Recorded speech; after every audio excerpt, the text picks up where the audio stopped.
Aside from the obvious, and by that I mean riding hard on the front in the wind, there are many ways to bring back a breakaway.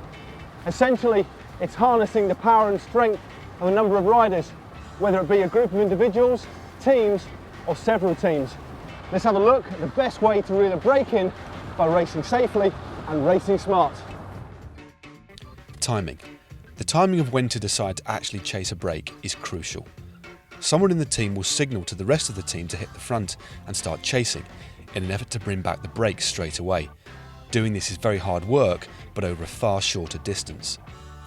If you're in a team that has missed the move, start chasing before the lead gets over a minute, as this is more energy efficient than chasing for miles and miles. Sometimes a break will get away initially, as they're not perceived as a threat.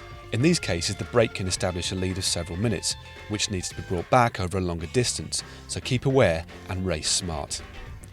In the former scenario, riders need to relay quickly at the front of the bunch, mindful of wind direction and of course careful not to cross the white lines.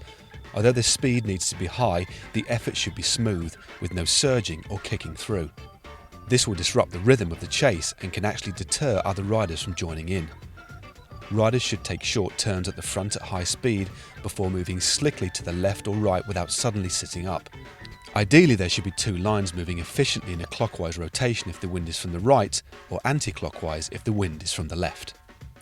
In some cases, when a break has only a small gap but looks dangerous, teams only use one or two riders who ride on the front in a very intense pursuit-like effort to shut the gap in as little time as possible. It is still vital though that they don't actually break away themselves. In the latter scenario, when a break has several minutes, the actual mechanics of the relay should be the same, but riders will generally spend longer on the front, with the efforts being of a lesser intensity. Time gaps to the break are relayed back to the bunch, so the pace can be adjusted accordingly. Sometimes, rather than a rotating chase technique, a string of riders is used. The rider in the front does a turn of around 50 revolutions before moving out and back down the line, leading the rider directly behind them to take up the pace setting.